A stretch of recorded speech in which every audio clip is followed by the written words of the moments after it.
你好，我是欧老师，你今天好吗？今天我们的课有点不一样，今天我们学中国的音乐。Today we're gonna learn something about Chinese music. Music in Chinese is 音乐，音乐。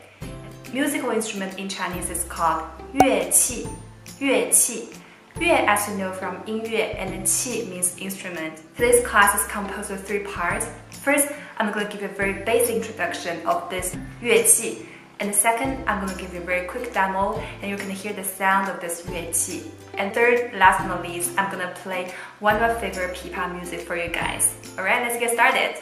So to start off, this in Chinese, we call it Pipa. Pipa. Please read after me. Pipa. Many people believe that pipa symbolizes Chinese culture and pipa has always been a Chinese music instrument, but that is not true. Because when you look at pipa, those 2 characters, and here is a quick tip for you guys, Chinese learners. If you see a Chinese word composed of some characters, but each character doesn't mean anything individually, then you can be almost 100% sure that this was not originally from Chinese language. So for example, I know you probably have learned coffee, 咖啡, and then 葡萄 grapes, and then pipa. And they were all imported from a foreign language at a certain point of time in history.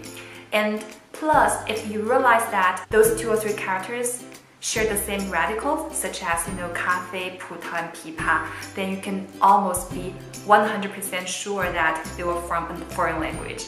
When Chinese people think of pipa, the first thing pops into their mind is those paintings, like those paintings in Mogao Cave, and you will see those pipa players play pipa in those paintings. And those paintings existed for a very long time, probably thousands of years. So because of that, the foreign country back then probably has already become part of China, and now we all believe that we all consider pipa to be a very important part of Chinese culture. In addition to those paintings in the caves I just mentioned, there's another very important cultural connotation about pipa, and that was because during Tang Dynasty there was a very important and famous poet. His name was Bai Juyi. Bai Juyi has written many great poems, and one of them, actually I think it was the only one in history that a musical instrument plays such an important role in it. Actually, it was so important that Bai Juyi entitled his poem with this instrument. So that was called Pipa Xing. So basically the story was that one night Bai Juyi was saying goodbye to his close friend and they were all very sad, and then they encountered a lady playing pipa, and then they started to talk to the lady and they heard her very sad stories.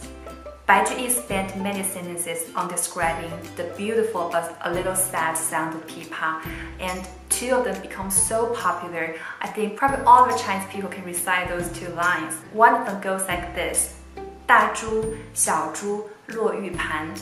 As you know, 珠 means like pearl, the beads, so it's like describing pipa. When you play pipa, it sounds like big and small beads falling on a jade plate. So let's take a listen.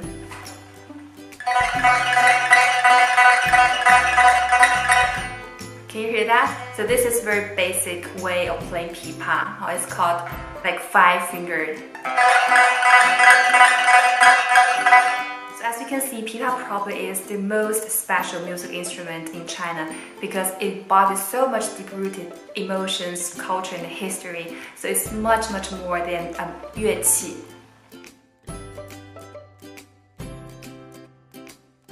So we take a look at this pipa, this pear-shaped instrument, and then on the top part, this part, we call it 龙头. 龙头 means dragon head, and then below that, those black ones, or sometimes they were white, so those part we call it 象, 象.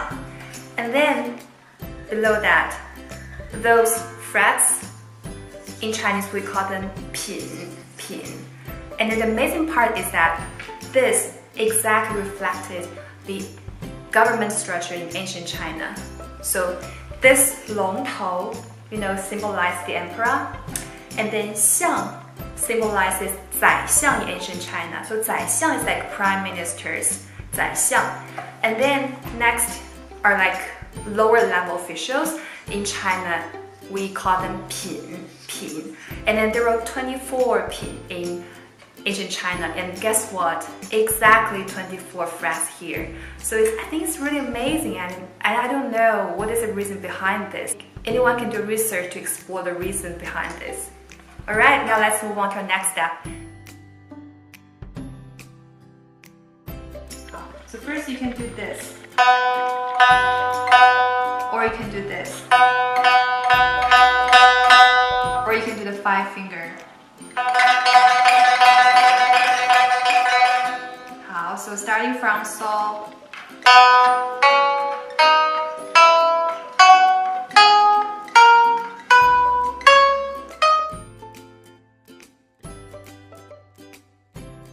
Eastern music is quite different from Western music. It's very weak and very quiet, so you have to be very calmed down to appreciate the beauty of it. I hope you enjoy this music.